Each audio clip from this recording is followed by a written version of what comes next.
How are you my dear student, I hope you will be fine. तो आज हम जो टॉपिक स्टडी करने जा रहे हैं वो है बुक 1 से, और टॉपिक हमारे पास है गोल्जी बॉडी।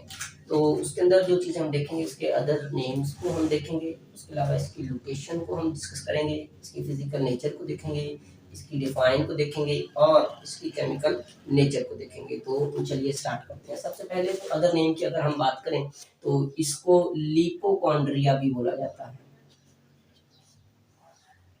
लिपोकॉन्ड्रिया,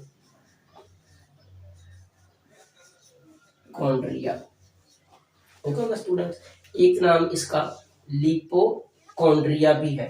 दूसरे नंबर पे इसको आइडियोसोम भी बोला जाता है।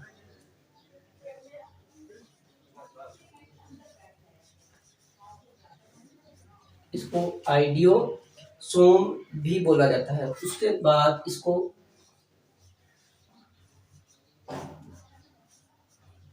बेकर बॉडी भी बोलते हैं।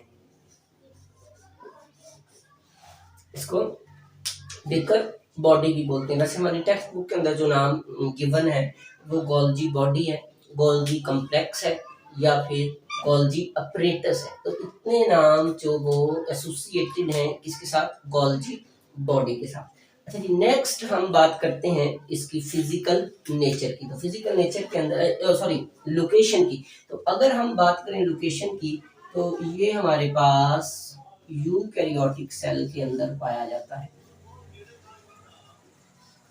इसके अंदर यूकैरियोटिक सेल के अंदर पाया जाता है और हमारे पास प्रोकैरियोटिक सेल के अंदर मौजूद नहीं होता। प्रोकैरियोटिक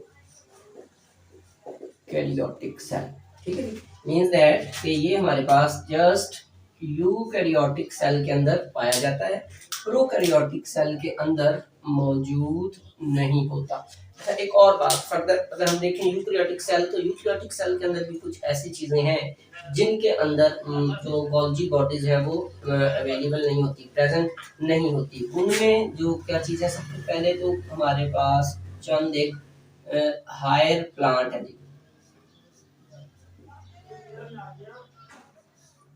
क्या है हमारे पास, हायर प्लांट है, उनके अंदर जो है ये मौजूद नहीं होता। उसके अलावा अगर हम बात करें इसकी अपना हायर प्लांट के अंदर मौजूद नहीं होता। उसके अलावा स्पर्म सेल के अंदर, स्पर्म सेल्स के अंदर ये एब्सेंट होता है, ठीक है भाई। और तीसरे नंबर पे ये RBC of animal, RBCs of animal, इनके अंदर जो गोल्जी बॉडी है वो मौजूद नहीं होती। स्टूडेंट, अभी तक हमने अदर नेम्स जो इसके वो देखे और इसकी लोकेशन को देखा कि ये हमें कहाँ कहाँ पर मिलेगा। नेक्स्ट हम मूव करते हैं इसकी फिजिकल नेचर के बारे में। तो फिजिकल नेचर को के लिए हम एक वर्ड यहाँ पे लिखेंगे। सबसे पहले तो हम लिखते हैं कि ये डबल मेम्ब्रेन बाउंडेड है। ये क्या है जी, डबल मेम्ब्रेन। इसके अंदर डबल मेम्ब्रेन पाई जाती है। उसके बाद नेक्स्ट अगर हम बात करें तो ये सैक लाइक है, सैक लाइक, थैलानुमा। उसके बाद अगर हम बात करें तो ये स्टैक्ड होती है। ये क्या होती है, स्टैक्ड है, मेरे पास तय दर तय लगे हुए चीजें ये हमें नजर आएंगी। उसके बाद फर्दर अगर हम देखें तो ये फ्लैटेंड है।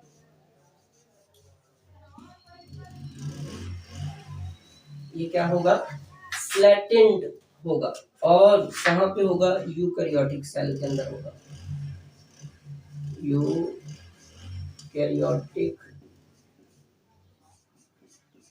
सेल्स के अंदर ये मौजूद होगी।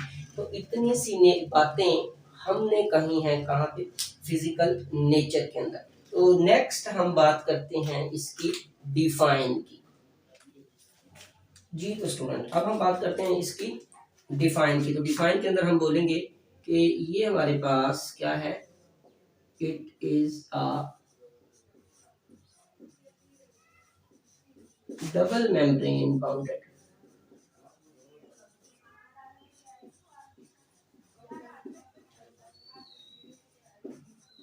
Double membrane bounded structure.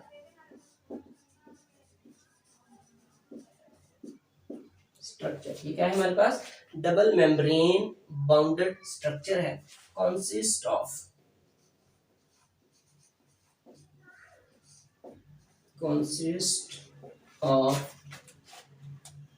stack of flattened sac. Consist of flattened sac in eukaryotic cell.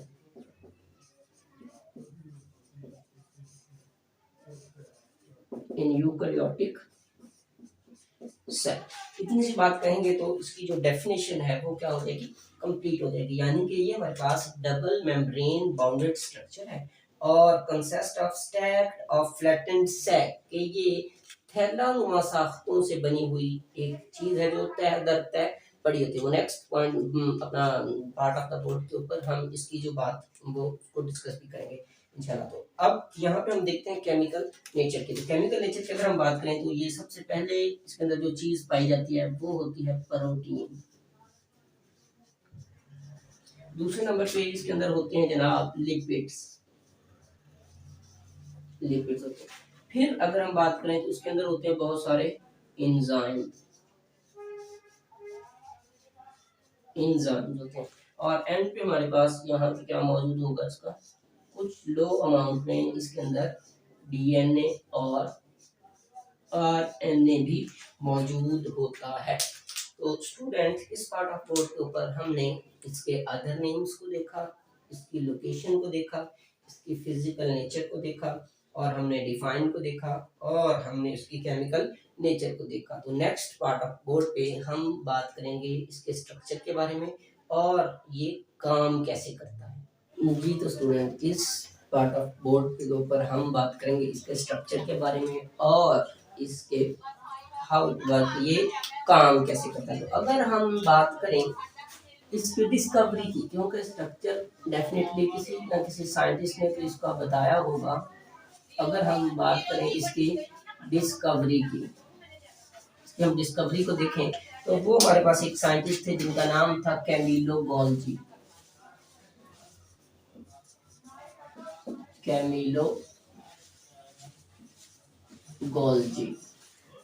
ठीक है भाई, कैमिलो गोल्जी. तो कैमिलो गोल्जी ने 1898 के अंदर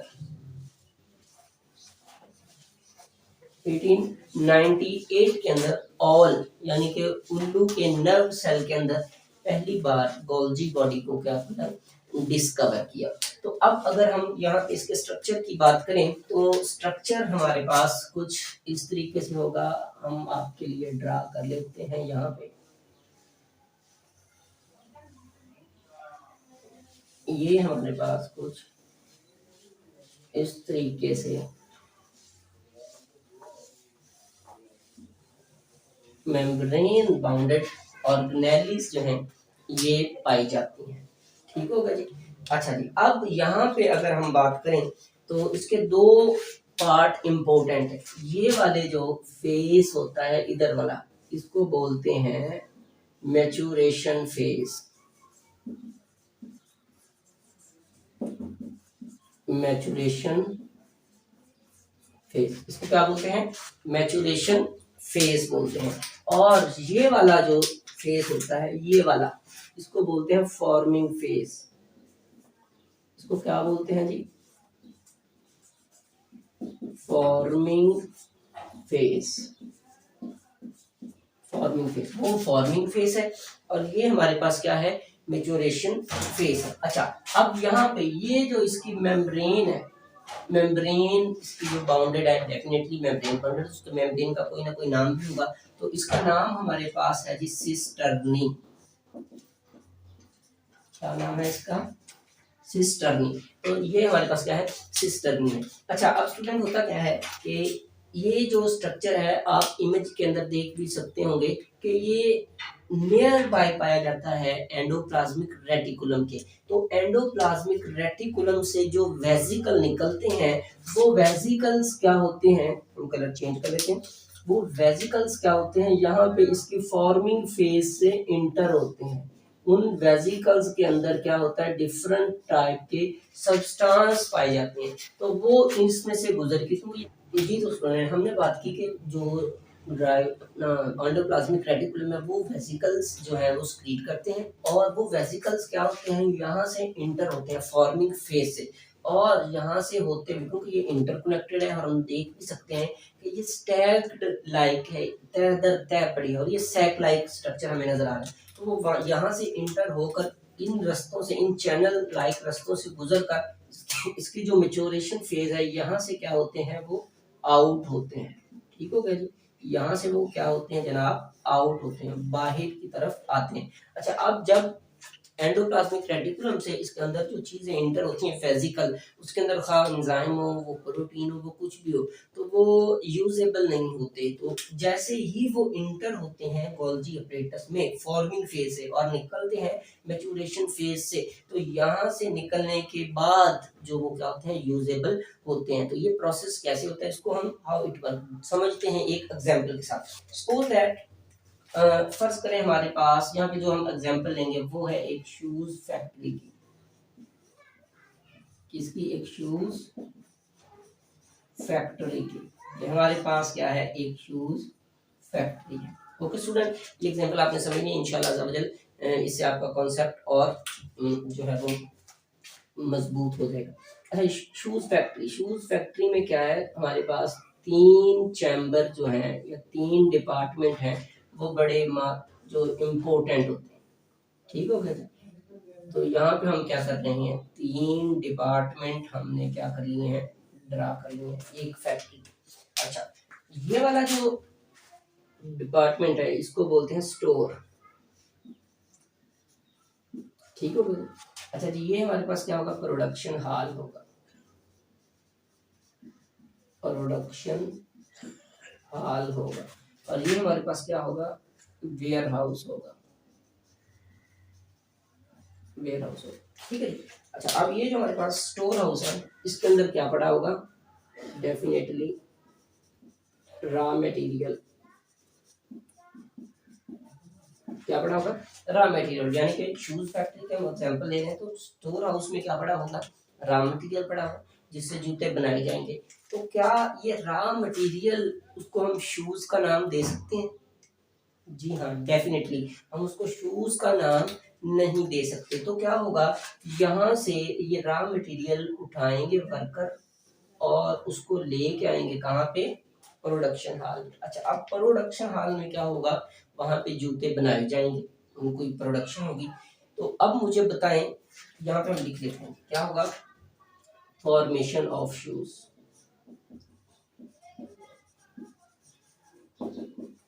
क्या होगा, फॉर्मेशन होगी यहाँ पे शूज की, जूते यहाँ पे बनाए जाएंगे।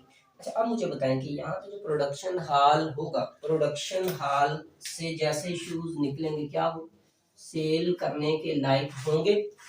नहीं, डेफिनेटली नहीं। क्यों? क्योंकि उनके ऊपर अभी नंबर नहीं लगा, पॉलिशिंग नहीं हुई, पैकिंग नहीं हुई। तो पैकिंग, पॉलिशिंग और नंबरिंग के बाद वो मार्केट के अंदर क्या होंगे, सेल के काबिल होंगे। तो फिर उनको क्या किया जाएगा, वेयर हाउस में लाया जाएगा। तो वेयर हाउस में यहाँ पे क्या होगा, उनको पॉलिश किया जाएगा, पहले नंबर पे पॉलिश किया जाएगा, फिर उनको क्या किया जाएगा, पैक किया जाएगा। ठीक है जी, फिर उनको क्या जाएगा, नंबरिंग दी जाएगी। ठीक है, उसके बाद कहीं जाके तो क्या होंगे, सेल के काबिल होंगे। तो यही काम बिल्कुल हमारे पास सेल के अंदर होता है, क्योंकि हमारा जो सेल है वो फैक्ट्री की तरह क्या करता है, काम करता है। तो अच्छा, अब अगर हम यहाँ पे देखें, इस एग्जाम्पल को रिलेट करें गोल्जी बॉडी के साथ, तो ये जो स्टोर हाउस है, स्टोर हाउस क्या होगा, ये हमारा न्यूक्लियस होता है, न्यूक्लियस होता है। क्योंकि न्यूक्लियस के अंदर क्या है, न्यूक्लियस के अंदर तमाम किस्म की इंफॉर्मेशन मौजूद होती है हमारी बॉडी से रिलेटेड, कि प्रोटीन की इंफॉर्मेशन न्यूक्लियस के पास, न्यूक्लियस के अंदर डीएनए के पास, एंजाइम की इंफॉर्मेशन इसी के पास, लिपिड की इंफॉर्मेशन इसी के पास। मीन्स के हमारी बॉडी से जुड़े हर एक स्ट्रक्चर और फंक्शन की इंफॉर्मेशन न्यूक्लियस के पास है। अच्छा, फिर वो न्यूक्लियस से इंफॉर्मेशन लाई जाती है कहाँ पे? Production hall. प्रोडक्शन हॉल हमारी बॉडी के अंदर कौन है जनाब? ER, endoplasmic reticulum. Endoplasmic reticulum जो उसको इंफॉर्मेशन दी जाती है प्रोटीन बनाने की। तो ER के ऊपर हमने देखा था क्या अटैच होते हैं? राइबोसोम। तो राइबोसोम्स क्या करते हैं? उस इंफॉर्मेशन को देकर प्रोटीन तैयार करते हैं। अच्छा, अब सपोज दैट हम प्रोटीन की बात करते हैं। अब वो प्रोटीन लाई जाएगी कहाँ पे? वेयर हाउस के अंदर, यहाँ पे। तो यहाँ पे उसको क्या किया जाएगा? मॉडिफाइड किया जाएगा। ओके स्टूडेंट, क्या किया जाएगा? उसको मॉडिफाइड। और यहाँ पे जब प्रोटीन निकलेगी तो वो हम कह सकते हैं काबिले इस्तेमाल होगी या यूजेबल होगी। अदरवाइज अगर हम RER से जो या ER से प्रोटीन निकलेगी वो अपने फंक्शन परफॉर्म करने के लायक नहीं होगी। तो इस पार्ट ऑफ द बोर्ड पे हमने स्ट्रक्चर को डिस्कस किया और हमने हाउ इट वर्क यानी कि गोल्जी बॉडी जो है वो काम कैसे करती है इसको डिस्कस किया। अब next part of the board पे हम देखते हैं कि फंक्शन, गोल्जी बॉडी फंक्शन क्या परफॉर्म करती है। एंड वाले पार्ट पर हम बात करेंगे फंक्शंस की। तो फंक्शन की अगर बात की जाए तो सबसे पहले गोल्जी बॉडी जो फंक्शन परफॉर्म करती है वो है जनाब सेल सक्रीशन। सेल सक्रीशन, ठीक है। तो सेल सक्रीशन के अंदर क्या करती है? हेल्प आउट करती है। अब वो सक्रीशन कैसे, वो हमने पीछे देखे, लेकिन हम यहाँ पे भी चीज एक बार उसको देख लेते हैं। सबसे पहले वो प्रोड्यूस करेगा कौन?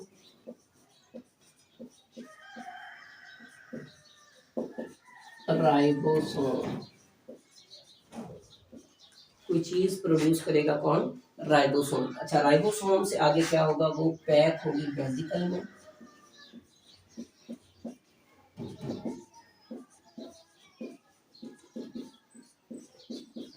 वेसिकल्स के अंदर पैक होगी और उसको क्या क्या किया जाएगा? ट्रांसपोर्ट। उसको ट्रांसपोर्ट किया जाएगा। उसको ट्रांसपोर्ट किया जाएगा किसकी तरफ? गोल्जी बॉडी की तरफ। गोल्जी बॉडी की तरफ। अच्छा, अब गोल्जी बॉडी क्या करेगी? उसको मॉडिफाइड कर देगी। क्या कर देगी? उसको मॉडिफाइड कर देगी। अच्छा, मॉडिफाइड कर देगी। मॉडिफाइड कैसे? ये कॉन्जुगेट मॉलिक्यूल बनवाएगी।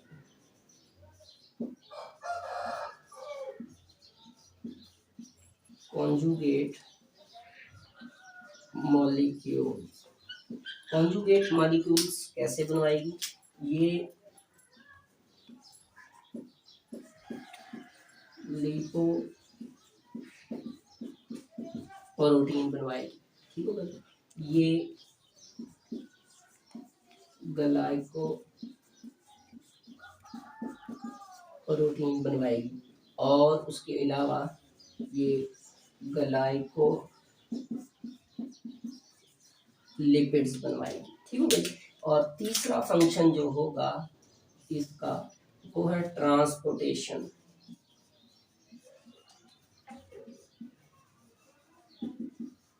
ठीक है, ट्रांसपोर्टेशन। अच्छा, ये ट्रांसपोर्टेशन कहाँ कहाँ पर हो सकती है?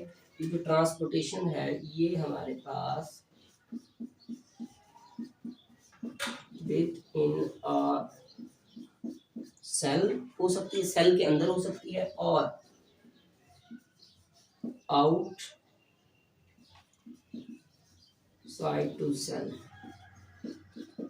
ये हमारे पास सेल के अंदर भी हो सकती है और सेल से बाहर भी हो सकती है। जी स्टूडेंट, आज हमने जो टॉपिक स्टडी किया गोल्जी अपरेटस, आई होप कि आपको पसंद आया होगा, आपको समझ आया होगा। मिलते हैं नेक्स्ट वीडियो में, तब तक के लिए अल्लाह हाफिज़।